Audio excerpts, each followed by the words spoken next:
Buenas tardes, vamos a hablar entonces en este momento sobre la prevención y el manejo de las lesiones por dependencia que tenemos a nivel de la institución. Recordemos que las lesiones por presión son un indicador de notificación obligatoria, porque siempre se ha visto que la prevención de este tipo de lesiones refleja el cuidado que se le dan a los pacientes a nivel institucional. Y este cuidado ya hemos visto que puede disminuir hasta el 98%, prevenir la aparición de este tipo de lesiones por dependencia. Por eso es tan importante que tengamos un protocolo en las instituciones para prevenir este tipo de lesiones. Recordemos entonces que la piel es el órgano más grande del cuerpo y es el único que tiene capacidad de renovarse por sí mismo. En un adulto típico constituye aproximadamente el 15% del peso total del cuerpo humano. Generalmente está conformado por 3 capas. Desde la parte externa hasta la parte interna encontramos la epidermis, que es la capa más superficial de la piel. Está constituida a su vez por 5 capas y en esta capa se encuentran entonces las células y folículos pilosos. Debajo de la epidermis tenemos la dermis, que se encuentra directamente debajo de ella. Esta capa contiene terminaciones nerviosas y células sudoríparas que ayudan a la regulación de la temperatura y nos permiten como todas las sensaciones de dolor, de placer. La dermis tiene como función principal impartir resistencia a la piel y darle también mucha estabilidad. Debajo de la dermis tenemos el tejido celular subcutáneo o la hipodermis. Esta capa tiene la capacidad de almacenar energía porque tiene todas las células grasosas y esto también ayuda a proporcionar aislamiento térmico y proteger el cuerpo humano de cualquier lesión externa. Anteriormente a todas las lesiones que aparecían en la piel de un paciente que se encontraba hospitalizada le decíamos úlceras por presión o escaras. ¿Qué se ha visto? Con el tiempo hemos mirado y se ha hecho una clasificación de estas lesiones de acuerdo a la etiología o a la causa que está generando estas lesiones en la piel. Entonces, por eso ya no hablamos de lesiones por presión solamente, sino que hablamos de lesiones por dependencia. Y como les digo, esas lesiones reciben el nombre dependiendo de la causa. Entonces comenzamos a hablar de lesiones por presión, lesiones por fricción, lesiones por adhesivos, lesiones por humedad. Entonces vamos a comenzar hablando de las lesiones por presión. Entonces, ¿cómo se define la lesión por presión? Entonces es una lesión localizada en la piel o en el tejido subyacente que generalmente sobre una prominencia ósea como resultado de la presión o por la combinación con las fuerzas de cizalla. Generalmente estas lesiones por presión son causadas principalmente por el mismo peso del paciente sobre las prominencias óseas cuando él está sentado o está acostado. Aquí estamos mirando estas zonitas rojas, es donde aparecen estas lesiones por presión por estar el paciente sentado, especialmente a nivel del isquio, acá en las piernas, en la parte de abajo, en los omóplatos y en los codos. Si el paciente está acostado en estas zonas, vean el talón, a nivel sacro, subcostal y también aquí a nivel del occipucio son los sitios donde más frecuentemente se pueden aparecer esas lesiones por presión. Esta presión se suma a la presión externa generada por la cama, por la silla, por el calzado del mismo paciente o otros objetos que podemos dejar en la cama. Entonces, la combinación de estas dos presiones son las que generan entonces las lesiones por presión. Con estas gráficas lo que quiero mostrarles es, entonces tenemos la combinación de la presión del cuerpo del paciente con la presión externa generada como por los elementos que les mencioné anteriormente, y la unión de estas dos presiones causan que haya un bloqueo en el riego sanguíneo en esta zona afectada y que aparezca entonces la lesión por presión o la úlcera por presión. En un paciente que esté hospitalizado, que esté con problemas de nutrición, que esté caquético, entonces vean que la piel es más frágil. ¿Por qué? Porque la capa subcutánea, que es la que amortigua de los golpes, está más delgada, entonces hay menos protección. La dermis produce células que son más lentamente producidas, entonces hay menos protección de la piel, sobresalen los huesos porque el paciente está caquético, hay menos producción de glándulas sudoríparas, entonces hay menos amortiguamiento de la piel y la epidermis está más seca y pierde la capacidad de formar células, ¿cierto? Entonces el paciente, ¿qué pasa con esto? Es más susceptible a que genere lesiones por presión. Además, de la presión se puede sumar otras fuerzas como es el cizallamiento. Estas fuerzas son fuerzas tangenciales que actúan como elementos cortantes y desgarradores. El ejemplo más típico lo encontramos en el paciente que está inadecuadamente sentado, porque la gravedad hace fuerza del cuerpo hacia abajo, pero al mismo tiempo la superficie de la cama tiende a mantener la piel en su lugar. Esto genera entonces lesiones en los planos profundos de la piel. También comenzamos a hablar de las lesiones por dispositivos. Las lesiones por dispositivos son también lesiones por presión, pero se presentan en las zonas del cuerpo en donde haya un dispositivo de uso terapéutico. Entonces comenzamos a hablar de las lesiones por la presencia de sonda nasogástrica, por oximetrías de pulso, por sondas vesicales, por las cánulas nasales o por las máscaras de oxígeno, pues por el resorte de estas máscaras o por las máscaras de ventilación no invasiva, como estamos viendo en esta última figura en el niño. Es muy importante que diferenciemos una úlcera por presión de una zona por presión. Una zona de presión es un eritema que al hacer digitopresión blanquea y al retirar la presión retorna la circulación, lo cual nos indica que todavía hay irrigación en esa zona. O sea, nos está avisando que si no le liberamos la presión a esta parte del cuerpo se nos va a hacer una úlcera, ¿cierto? Por eso una zona de presión no es lo mismo que una úlcera por presión. La zona de presión es precedente a la úlcera por presión. Todavía es prevenible esa úlcera por presión si liberamos la presión de esa zona. ¿Cómo se clasifican entonces las lesiones por presión? Entonces tenemos que ya se clasifican por categoría. Tenemos categoría 1, es donde observamos la lesión como una zona de presión. Vean que es un mismo eritema sobre una prominencia ósea, la epidermis se ve íntegra, pero al hacer digitopresión, este enrojecimiento no blanquea, ¿cierto? Esa es la diferencia con la zona de presión, que no hay blanqueamiento de esa piel. En la categoría 2, entonces ya hay compromiso de la dermis, ¿cierto? Entonces, ¿qué? Puede aparecer una lesión superficial que puede tener un aspecto de una abrasión, de un cráter o hasta de una flictena. Muchas personas dicen, no jefe, este paciente no tiene una úlcera por presión, sino que tiene una flictena. Si está sobre una prominencia ósea, ya es una úlcera por presión categoría 2. En la categoría 3 ya hay compromiso del tejido celular subcutáneo. La lesión puede tener aspecto de un cráter profundo, puede haber socavamiento y exudación, y la profundidad de este tipo de lesiones varía de acuerdo a la localización de las mismas. Por ejemplo, en un paciente con una úlcera por presión en caderas o en glúteos es mucho más profunda porque tiene más tejido graso que una úlcera categoría 3 en pabellón auricular, porque ustedes saben que es una zona que no tiene casi tejido celular subcutáneo. Entonces se va a ver más superficial. En la categoría 4, entonces ya hay compromiso del músculo, del hueso o del tendón, y este compromiso no necesariamente tiene que ser visual. Si yo de pronto en una herida cavitada, al introducir el hisopo o el dedo, ya me encuentro el hueso o el tendón, ya es una úlcera categoría 4. Bueno. Tenemos también otra clasificación que se llama la lesión por presión inestadiable.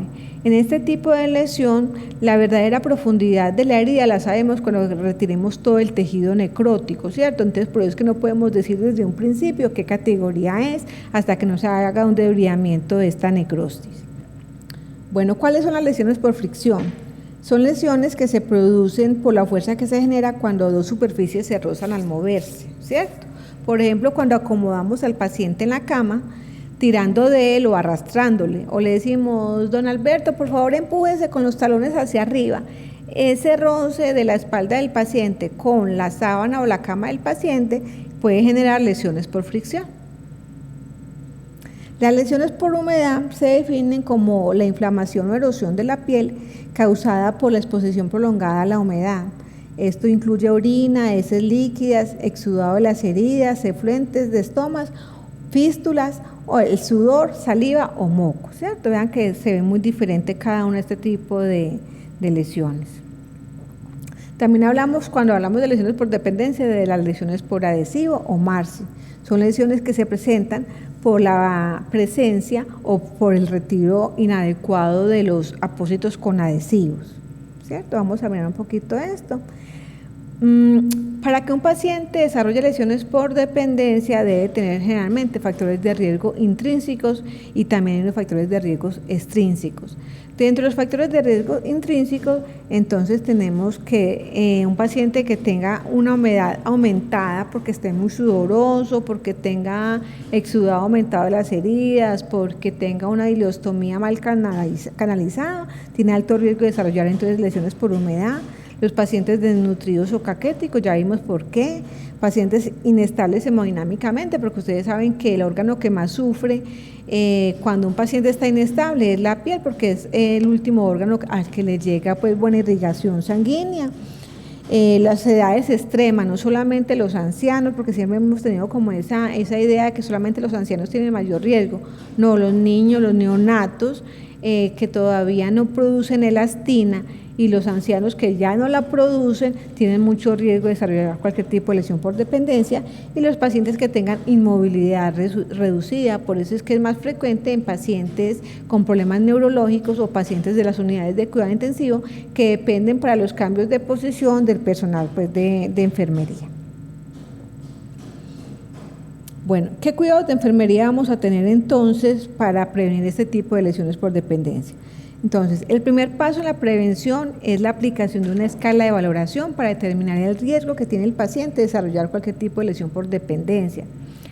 De cada riesgo se despliegan unas acciones, no es simplemente medir el riesgo y decir, sí, este paciente tiene alto riesgo de desarrollar lesiones por dependencia, y después que la desarrolle decimos, sí, ya sabíamos porque ya le habíamos clasificado como riesgo alto. No. Si el paciente tiene un riesgo alto, medio o bajo, van a haber unas acciones específicas para ese tipo de paciente para poder intervenir y prevenir las lesiones por presión o cualquier tipo de lesión por dependencia. En nuestra institución se utiliza la escala de Braden para el paciente adulto, utilizamos la Braden Q modificada para el paciente pediátrico y la NSRAS para el paciente neonato. Entonces esta es la escala Braden, vea que hay varias variables, tenemos la percepción sensorial, la exposición a la humedad, la actividad, la movilidad, la nutrición y el riesgo de roce y de lesiones cutáneas. Estas escalas están en la historia clínica electrónica, entonces ustedes no tienen que aprender todas esas variables, sino que simplemente miran en la escala de Braden en caso de adulto o las otras escalas en caso de niños o en neonatos, y ustedes van mirando al paciente y van diligenciando esta escala y ya los clasifica entonces en qué riesgo. Entonces resulta que el paciente quedó con un riesgo alto. De ese riesgo entonces se desprenden unas acciones. Las acciones también se encuentran en la historia clínica, pero ¿qué vamos a hacer? Vamos a colocar en el plan de enfermería, vamos a colocar qué riesgo tiene el paciente. ¿Por qué? Porque si el paciente tiene un riesgo alto, la valoración de ese riesgo se debe hacer diariamente. Si el paciente tiene un riesgo moderado, va a estar distinguido con el color verde y se va a hacer la valoración por la enfermera del piso cada 3 días. Y si el paciente tiene un riesgo bajo o no tiene riesgo, va a tener un riesgo de color azul y la valoración nuevamente se va a hacer a los 7 días. ¿Qué es importante? Que si el paciente tiene un riesgo bajo, pero de pronto hizo una alteración en su estado hemodinámico, fue a cirugía, lo tuvieron que entubar, terminó en hemodinámica, es necesario ese mismo día que el paciente se descompensó, tuvo un procedimiento especial, hacerle nuevamente la valoración del riesgo porque las condiciones hemodinámicas y del paciente cambiaron, ¿cierto? Que no se quede con el mismo riesgo toda la hospitalización. En el paciente neonatal estamos utilizando, entonces, como les digo, la escala NSRAS, que es el riesgo cutáneo neonatal. Está diseñada para la valoración del riesgo del neonato porque refleja las necesidades físicas y desarrollo del paciente pues a esta edad y contempla estas 6 variables, ¿cierto? Al paciente de 1 mes a 14 años le vamos a utilizar entonces la escala Braden Q, que tiene también estas variables muy parecida, muy similar a la escala de Braden que utilizamos en el paciente adulto. En los niños pues y los neonatos nos aparece que el paciente tiene riesgo para desarrollar cualquier tipo de lesión por dependencia o no tiene riesgo. a diferencia del adulto que lo tenemos en riesgo alto, medio y moderado, perdón, medio y bajo.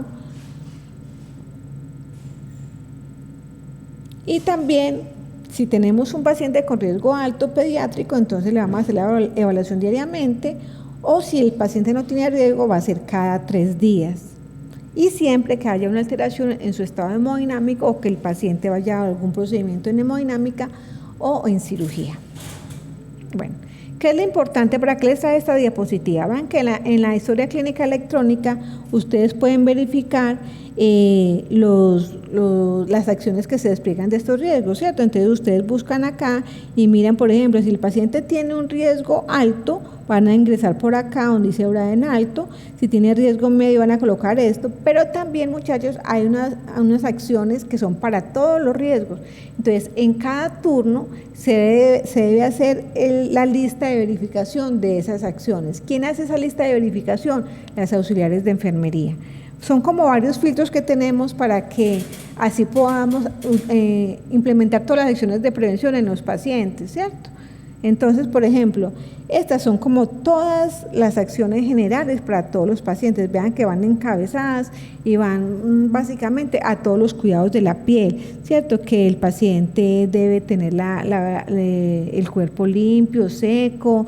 Pacientes con cánula nasal que también hacen tantas lesiones por dispositivos, entonces se va a proteger el pabellón auricular con Fixumul. Entonces en cada turno la auxiliar de enfermería mira, este paciente tiene cánula nasal, si está protegida la piel, no, entonces colocamos que no y vamos y la protegemos, y después la otra compañera va a colocar que ya está protegida. Que se debe cambiar las sábanas del paciente si están húmedas, entonces colocamos si sí o si no. Entonces las respuestas son sí, no o no aplica. Nos vamos a ayudar también cuando un paciente tiene riesgo medio, entonces vamos a mirar las acciones para riesgo medio.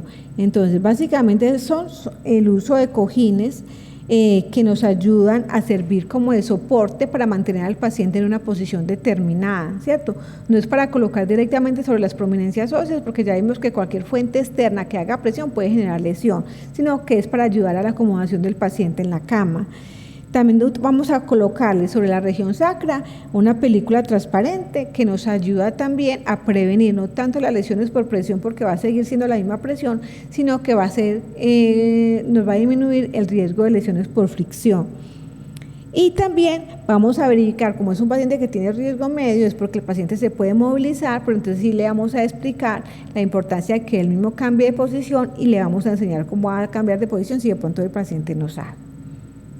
Si el paciente tiene riesgo alto, además de las acciones generales, vamos a tener esto, ¿cierto? Entonces vamos a utilizar los cojines para colocarlos como puentes para poder hacer el cambio y que el paciente mantenga la posición que le adaptemos al paciente, de cúbito lateral derecho, izquierdo, supino. Vamos a colocar sobre las prominencias óseas películas transparentes no estériles para disminuir el riesgo de fricción. Pacientes que tengan manipulación reducida, movilización reducida, entonces cada 2 horas le vamos a rotar la cabeza, o vamos a utilizar el colchón eléctrico. ¿Cuál es la diferencia del colchón eléctrico con los otros soportes o almohadas? Que el colchón eléctrico, como cambia de diferente forma de apoyo, entonces hace que no siempre esté apoyando la misma prominencia ósea, entonces eso nos ayuda también a disminuir estas lesiones por presión.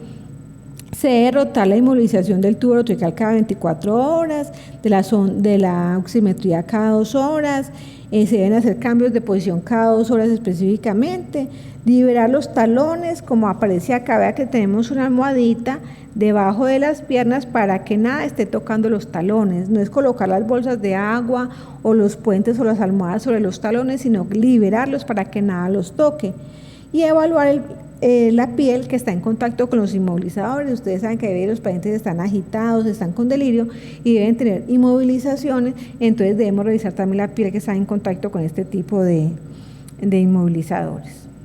Bueno, entonces para resumir, los cuidados con los pacientes van enfocados como en varios campos. Uno son las medidas de prevención en la piel, que acuerden que van para todos los riesgos.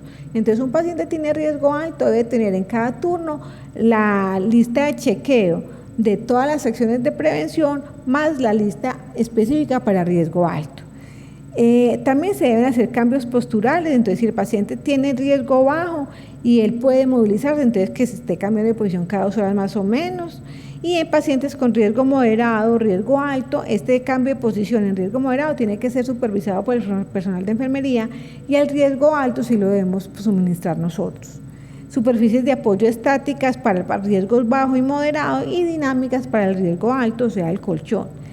La protección local se va a hacer solamente si el paciente tiene riesgo moderado, vamos a colocar película transparente en la región sacra. Y si el paciente tiene riesgo alto, le vamos a colocar hidrocoloide, que aquí manejamos el Duoder o el Ultec, o espumas como el Alevín, que colocamos sobre la región sacra, y películas transparentes sobre el resto de prominencias óseas. Bueno, clínica de heridas maneja las úlceras por presión, categoría 3, 4 o las lesiones inestadiables.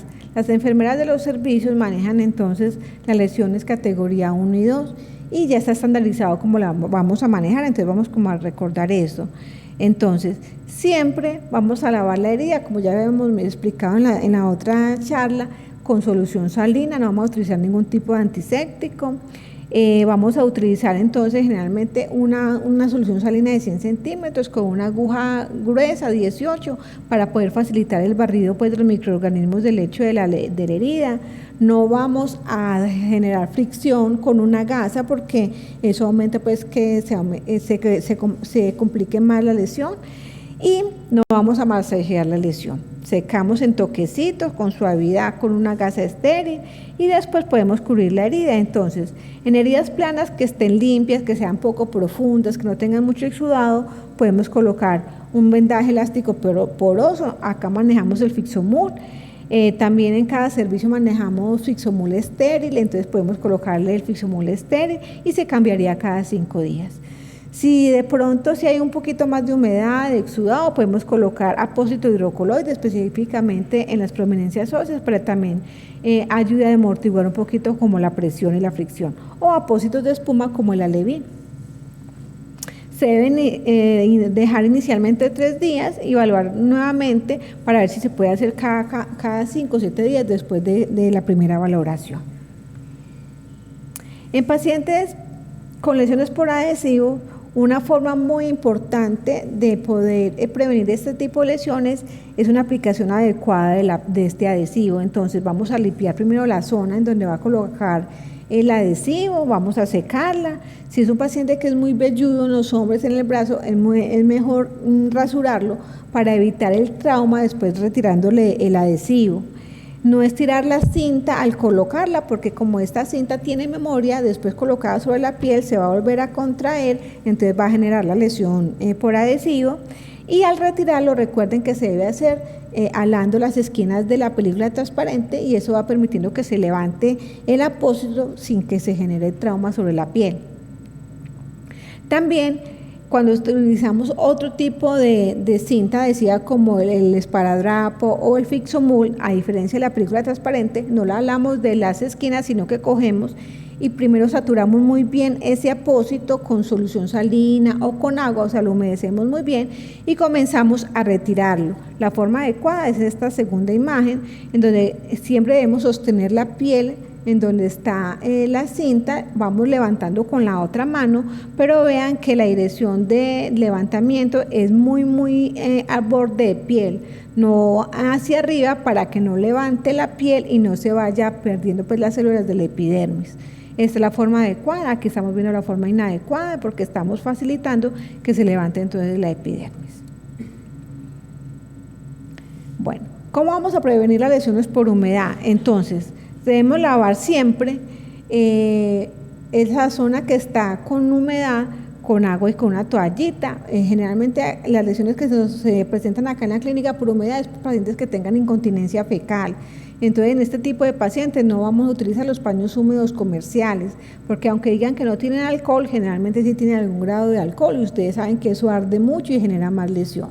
Entonces vamos a lavar al paciente con agua y con toallitas desechables que manejamos en los servicios, vamos a secar en toquecitos y vamos a utilizar un jabón con bardana.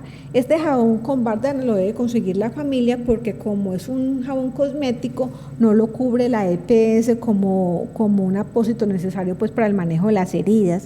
El jabón con bardana viene, el nombre comercial es Saforel, o viene también fitoestimulín, pero con bardana, limpiador con bardana, porque ustedes saben que el fitoestimulín viene en varias presentaciones, en crema, en gel. Este es limpiador. Entonces, después de haber hecho el aseo de los genitales, vamos a secar en toquecitos y vamos a aplicar el jabón con bardana hasta que genere espuma. Lo dejamos actuar 1 a 2 minutos y después lo retiramos con bastante agua. Luego podemos colocar una capita delgada del fitoestimulín con crema, pero si no tenemos el fitoestimulín crema no hay ningún problema y podemos utilizar el óxido de zinc, o sea el Decitin, la Yodor, la crema número 4, pero una capita delgada sobre la lesión, no que quede en efecto mimo, no que quede la piel blanca, porque eso se adhiere a las lesiones y después al retirarlo genera más trauma. Entonces solamente colocamos la capita delgadita hasta que se absorba y podemos colocar una gasita para que no quede pegada toda esta crema al pañal del paciente. Bueno, ¿qué registros se deben hacer? Se debe hacer un registro muy completo porque es que hacemos el procedimiento y después decimos simplemente se hace curación sobre las lesiones. No, debemos decir cómo es la herida, ¿cierto? Que debemos decir el tamaño de la lesión, largo o ancho, ¿cierto?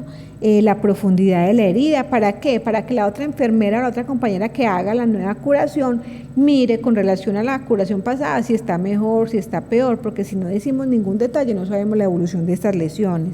Entonces debemos decir las dimensiones de la lesión, debemos decir qué tipo de tejido hay en la herida. Recuerden que una herida puede tener 4 tipos de tejido.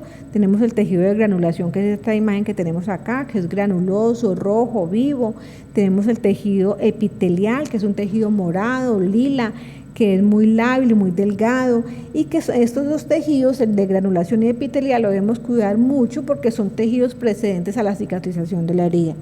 También tenemos tejidos que son no cicatrizables, que son tejidos que se deben retirar de la herida, que es el tejido necrótico. Tenemos la necrosis seca, que esta es la escara que les llamábamos anteriormente, o la necrosis húmeda o tejido desfacelo, que si no cuidamos, si no retiramos este tejido desfacelo, se nos va a convertir en una necrosis seca, o si no liberamos la presión de este tejido, se nos va a convertir en una necrosis seca. Entonces decir qué tipo de tejido tiene en la herida, y podemos decir en porcentaje qué tipo de tejido hay. Entonces podemos decir 40% de tejido necrótico húmedo, con 60% de tejido de granulación, y podemos decir también en qué ubicación de la herida está.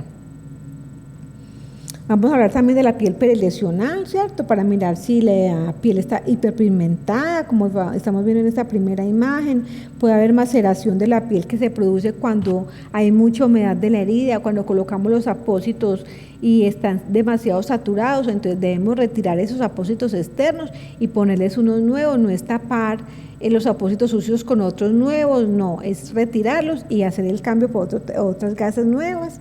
Y también tenemos tejido hiperqueratósico, o son los callos que se presentan generalmente en los pacientes diabéticos, que se hacen generalmente en la planta del pie y que nos impide la cicatrización de la herida.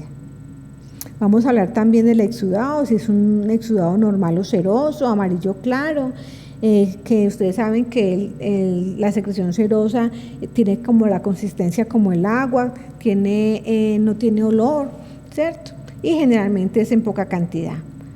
Determinar si es una cantidad alta, moderada o baja de esa secreción. Y colocar en el plan de enfermería, ¿cómo se clasificó la lesión por presión? Entonces ustedes colocan lesión por presión en región sacra, categoría 1 o 2, qué apósito tiene, alevín para cambio tal día, ¿cierto? Para que la compañera que llegue sepa cuándo le debe hacer la curación y vaya y revise cómo se encuentra esa curación de esa lesión. Otro muy importante es que cobren esos dispositivos que cubran las heridas, ¿cierto? Si colocan un hidrocoloide, lo coloquen en accesorios para que se pueda hacer la facturación de este apósito que están colocando en la herida. Bueno, eso es lo que tenía para ustedes. Espero que les haya quedado muy claro. Muchas gracias.